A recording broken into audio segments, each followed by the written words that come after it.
Hey journaling friends. So yeah, as the title says, or somewhere on my thumbnail, I have broken up with Hobonichi. It's done, it's official, it's over, the love affair is over. So this video is well, talking about that really, and why, and whatever comes to mind. So okay, so what's happened? What's my Hobonichi sort of relationship? What's that been? So first of all, let me say, I have adored Hobonichi. I still think it's a great planner, absolutely. And if you love it, keep loving it. You know, it's all we use what we love, and we use what works for us. And you know, never take it personally what other people say about journals, whatever. Everyone, it's objective, isn't it? It's all very subjective of what we love about a journal, and all of that. So I'm not down on Hobonichi at all. However, I will say that with the whole kerfuffle that happened, you know, Papergate as I call it, what happened in 24, shed a light on it. And it's a sort of thing where, like in a relationship, I'm going with this metaphor of relationship breakup, you know, like in a relationship, your partner might do something, and it's the catalyst that, I mean, you might think of it as it's what broke the camel's back, but not that seriously. It just might be a catalyst that, you know, the thing itself is not worth breaking up over, maybe, but it's a thing that makes you look at your relationship differently. And with the whole Papergate last year, and it wasn't just that the quality was bad, it was also how Hobonichi didn't take much responsibility for it, didn't, you know, for an enormous company with an enormous following. I just thought, now, I don't want to get into a whole debate about that. Honestly, I want to keep this light and happy. There's enough drama in this world, and there was so much drama at the time around this. And everybody has a different perspective and a different opinion, and we're all entitled to it. But I'm just saying, for me, I wasn't comfortable with what I didn't have any huge strong feelings, and I wasn't angry with them. I wasn't comfortable with it. It just, you know, when something just leaves you a little slightly bad taste in your mouth or something. But like I'm saying, it was more of a catalyst, where it's like if you have something on a pedestal, you have someone that you admire, and you're a romantic partner, you have them on a pedestal, and then they give you the ick, and you're like, okay, it's not the worst thing in the world, it's not really something worth breaking up over, but now you just see them a little differently. And that can be a great thing, because it can make you see them more realistically. It can also be a great thing because maybe it has been time to move on from that relationship. And I feel maybe it's just time for me to move on. So I have used the Hobonichi weeks. I have used it Hobonichi weeks. I didn't get on with it. I tried to use it as a planner. I love the idea of using it as memory keeping, but it's just too tiny, and I don't do well with the horizontal. That's just something I have discovered with myself. So as much as, you know, I love the weeks and the whole concept, and how tiny it is, and of course the crinkly paper Hobonichi is just the best. But I'll come back to that. I've also used, I don't have it in front of me, but I've used daily, the A6 daily planners for memory keeping for a few years now. The dailies, I've gone back and forth, and I'm pretty sure I've done videos on this, where I've gone back and forth on A6, A5, A6, A5. A6 is great, it's small, it's compact, it's low pressure, and then I want to write more. So the cousin comes back in, and then the cousin becomes too much, and I have lots of blank pages, and I'm like, okay, blank pages are fine, you can add other things to it, but now I have lots of blank pages. Now a month or two has gone by, so I'll go back to day 6. Then I had the idea of having sibling journals, as I call them. I have the A5 and an A6, and it's okay, go back and forth. Like, if that's what's working for you, why not? I know it's not as satisfying as having everything in one place, but it's not bad. It's not a bad way to go either. Not 100% satisfying, but there we are. Okay, so going back to Papergate, I began with not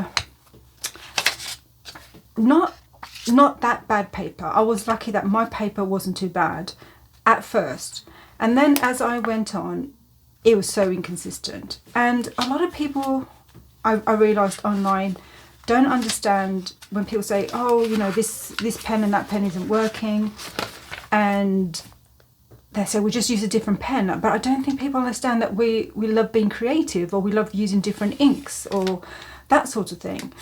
So if you do love being creative, then the inks matter, the paper matters, right? And I love being creative. I was trying to be resourceful, and I was trying to go with it, and I didn't want to complain, you know, first world problem and all that. It's like, just make it work, make it work. And I was making it work, and I'm just flipping through while I'm chatting. And what happened was it started to get more inconsistent. I don't know why. It started to get worse, the paper. And sometimes I want to be very creative in that I want to throw watercolor on it, or there's certain pens that I just really, really love. After journaling for many years, there's just pens that I just go back to and back to, and I want to use those pens. If I'm not using those pens, then journaling, creative journaling isn't as fun. It's all very good, you know, being stoic, being resourceful, using what you have and getting on with it. But that's not why we're doing journaling, isn't it? We're doing it because we love the stationery, we love the paper, we want it to be an enjoyable, pleasurable experience. That's very different from functional planning that you might just want to get on with. But even then, you don't want to hate your paper.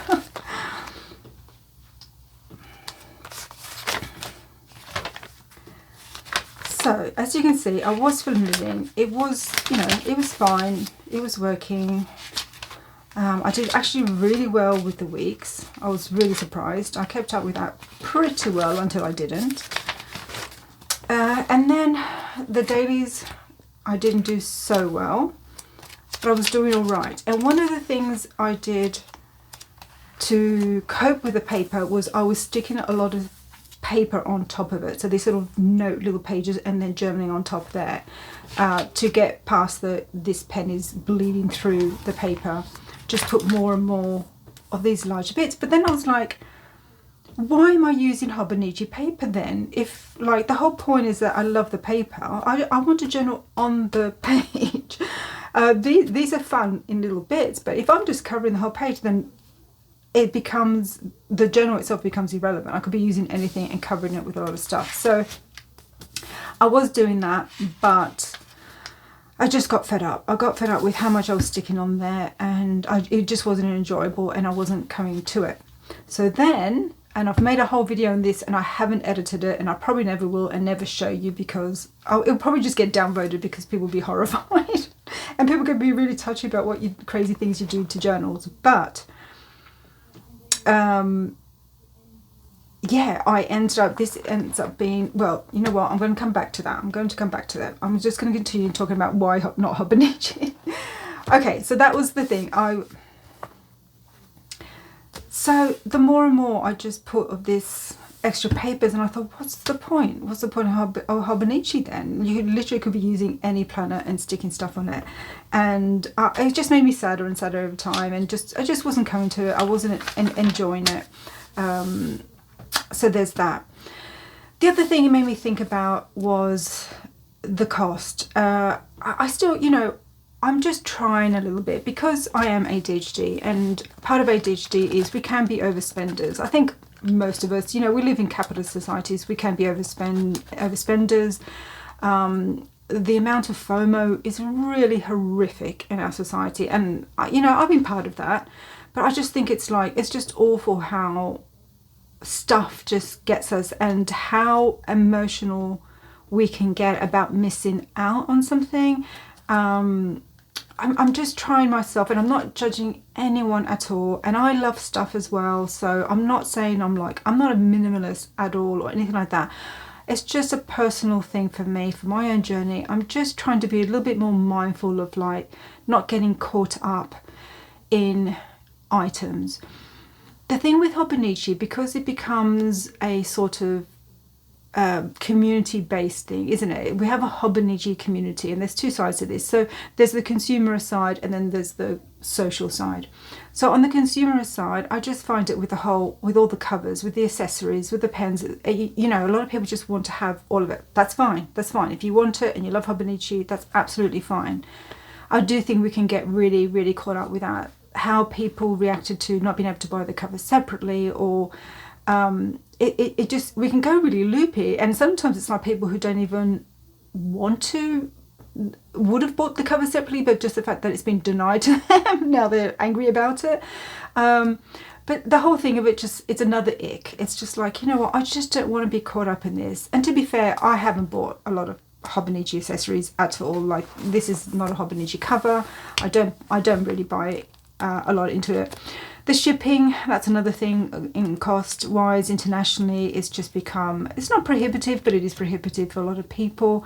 It's just become a lot. And here's the thing, none of that is a problem. And like I said, I'm not judging that. If you're happy with all that and you're happy to pay all that, that's all fine.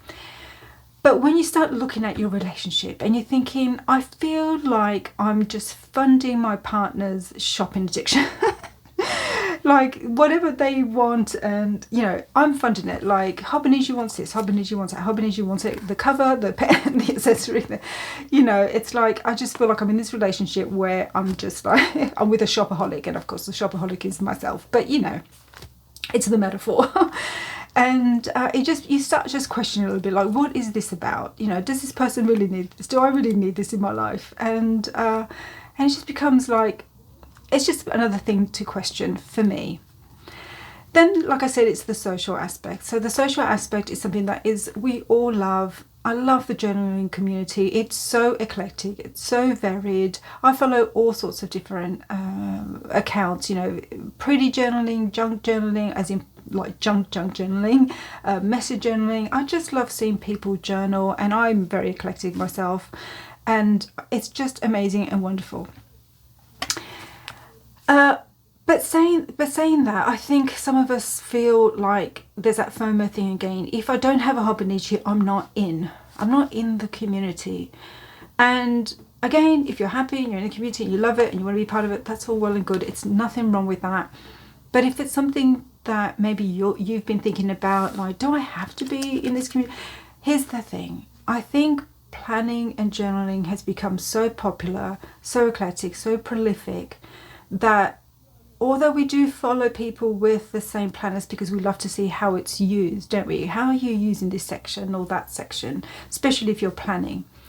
But I think if you're on the creative side, we also tend to follow people that we love their style. So whatever journal they're using, it's beginning to matter less. I think so. I mean, I could be wrong, but you tell me if you think that trend is, like, in yourself, do you feel like you're following people that it's really their style that you like, or their vibe, or whatever? It's like, it doesn't matter that much. And because even in the Hobonichi community, it's very, very different. You have incredibly neat handwriting, minimalist, cute, kawaii type of journaling, and then you have super messy, or this isn't messy, or, you know, this sort of style, or, you know, getting messier, or watercolor, very colorful. So even in the Hobonichi world, it's or Hobonichi community, it's varied anyway. So I'm just saying this for people who might feel that they're going to miss out if they don't have a Hobonichi like everyone else, and be part of it. And there are, of course, Facebook groups, or maybe even Discord or Reddit groups that are just about Hobonichi, and you want to be part of that. I get that. But is that the reason, you know, is that the reasoning for my choice of planner? Is that how I want to choose my planner? Because it's part of a community. And for me, I decided that no, I want a planner that works for me, that I'm happy in, and that's what it comes down to. I'm really, really, really hoping for everybody who still is with Hobonichi and has stayed with Hobonichi, or will be staying with Hobonichi, that the paper next year is better for you. I really hope that for you guys. But for me, I was over it. I had got the ick, or I had just got the clarity of maybe it's time to move on. You know, it's more that than the ick, you know. And that's it. And once I sort of clarified in my head, I was like, yeah, I'm ready to move on. One of the big things, really the defining moment for me when it was over for me, and it was sort of like cheating.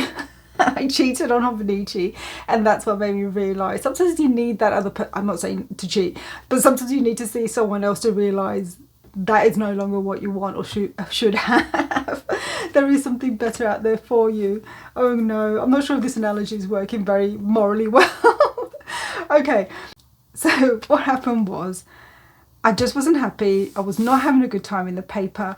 But I didn't want to let go of my Hobonichi feel. I didn't want to let go of all these lovely pages that I'd also had already created and put in here. And I've got, I think, yeah, I've got in here my vision board for the year, which is so lovely, so fun. I love it. It's so inspiring to me.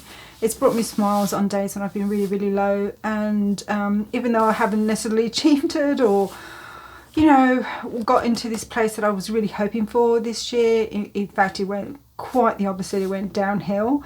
It's okay. It comes back to a little happy moment, and I didn't want to let this go as well. So there's a lot of love and work and memories that had gone into it, and I didn't want it to go.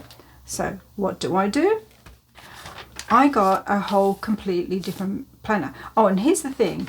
If you look at this now, you're thinking you're looking at a Hobonichi because of the style, because of the format. So here's the thing. If you're looking at this, just going back to my point about we follow people with their style. If you looked at this on quick glance, you would think it's a Hobonichi. It's the style, the format, the size, that sort of thing. You'd go, yeah, it's Hobonichi. So you can still connect to those who are doing a sort of similar sort of style or similar sort of format, and it doesn't matter that it isn't a Hobonichi. So what is it? Well, it's a kinbor.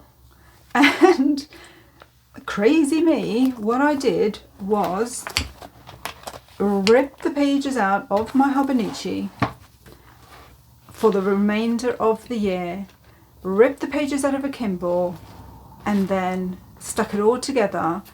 It was a very, very delicate operation in the end, trying to get it in, squishing it in. It wasn't delicate at all. I was really stuffing it in because I forgot that the Hobonichi paper is thicker, so it wasn't going to be like for like. So trying to get the last bit in was something. But oh, it was so happy. Let me get to it. So once I started throwing watercolor on this and the pens that I like and my Fudenosuke pens and my brush sign pens. I love my brush sign pen so much, and I couldn't use it on the other pages. So all this watercolor and stuff, and like it's not that different as you can see, but I don't have to put so many pages and I could use the pens that I liked, and I was so happy.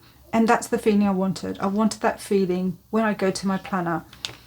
And that's what did it for me. That was like, that's it. Like, this page is so simple, but just being able to put this ink, not having it come through, put my Ecoline watercolor pen, which I absolutely love writing with, not come through like at all, and the ghosting is minimal.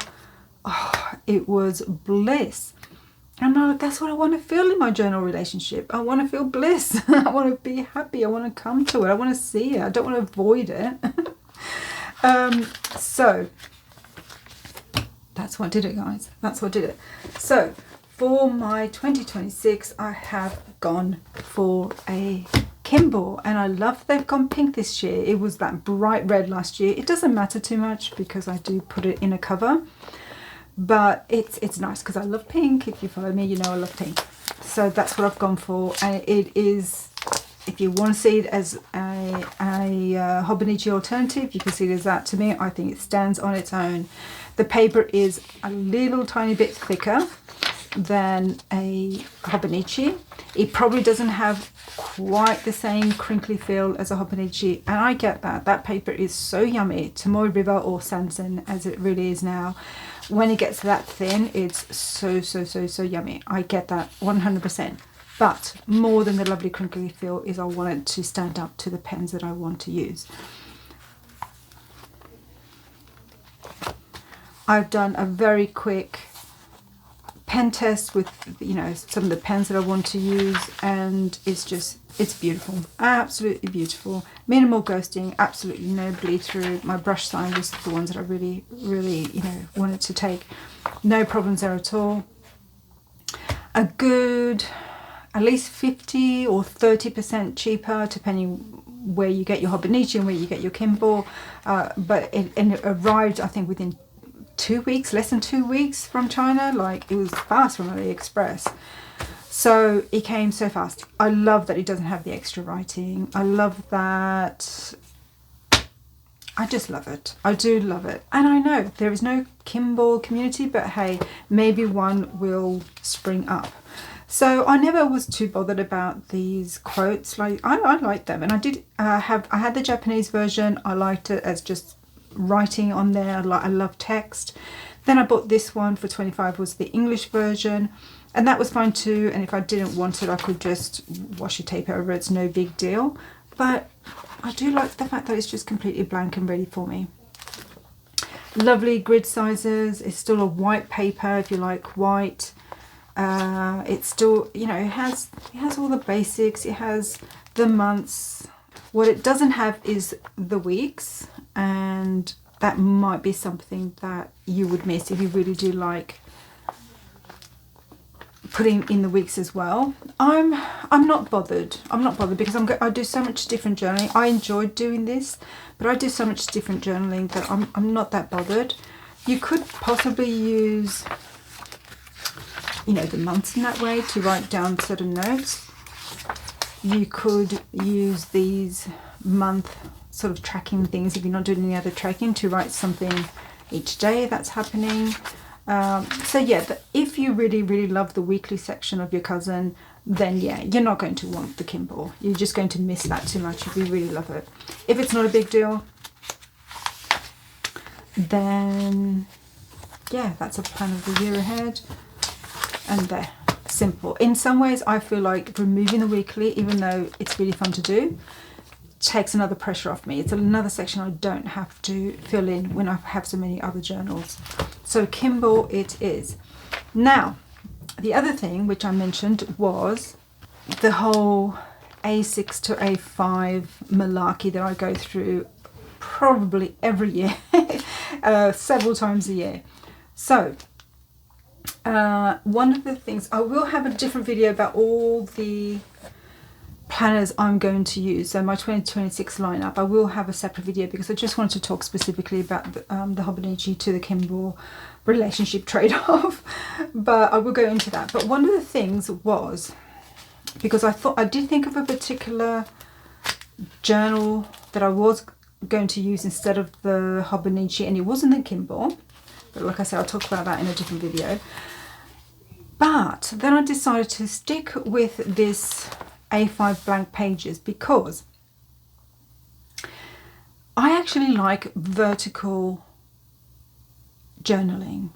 And I know we're all different. I just cannot do horizontal. The long writing lines, my brain just doesn't like it. I just don't like doing it, and I don't like reading it.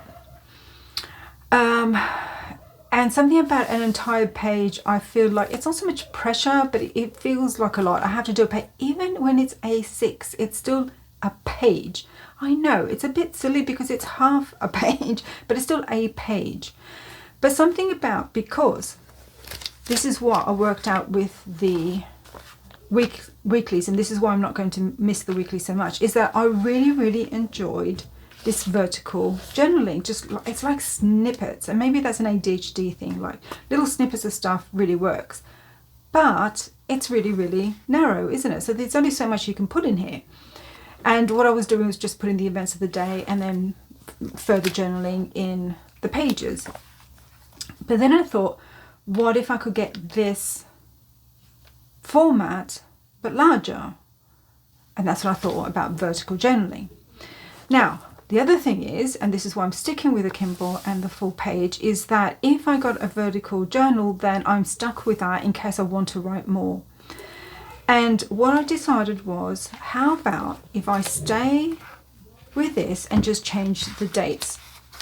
And I'm one of those people that in the past, I have seen people change all the dates on their planner and think, why didn't you just get a plain planner? And maybe sometimes that's that question is valid. But I've realised that, because this is another thing that I've flip-flopped between, is dated and undated, and I have a video on that. And I've come to accept and embrace that I love dated, because dated can be a pressure when you don't have anything to write on those days or weeks. You know, months can go by and you just leave them blank. That can feel rubbish.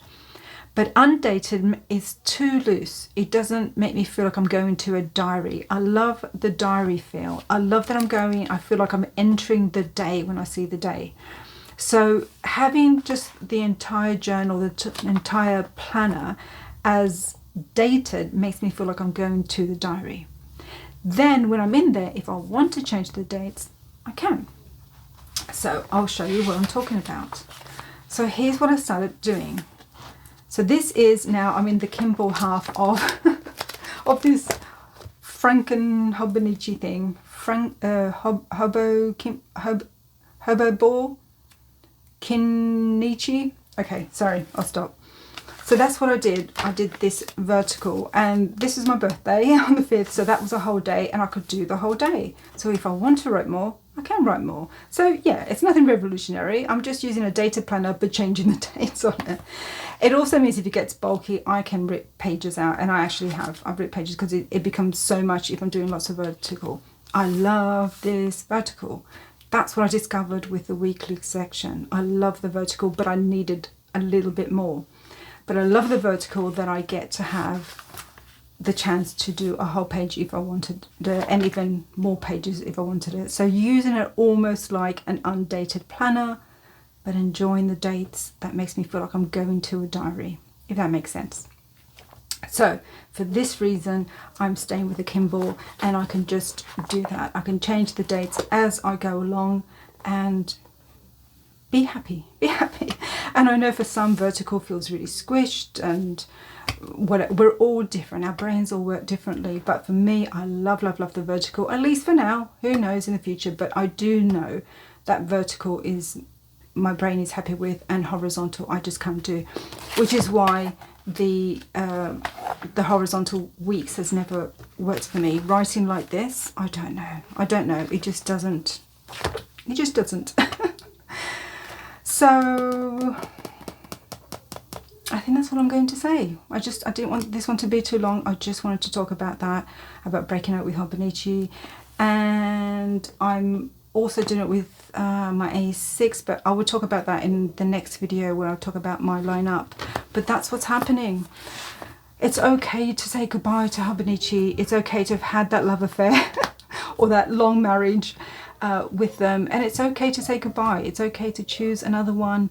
I don't think you're going to lose a whole community. I think, you know, we can follow each other with styles rather than specific planners, and it's okay if you're feeling, if you love it, you love Hobonichi, and you want to stick it in this is till death to us part, then that's fantastic. But if you're thinking, you're just feeling a little bit restless, or you're feeling a little bit like it's not sitting right with you anymore, but you haven't given yourself permission to leave, or seen a reason to leave, there is a reason to leave. There's plenty of reasons to leave, and there are plenty of planners that I think will fulfill that Hobonichi cousin type of feel, or the A6 as well. Anyway, that's enough ranting from me. I just wanted to share that, and I'll see you in the next video. I'm going to talk about all my other journals. Okay, see you soon. Bye.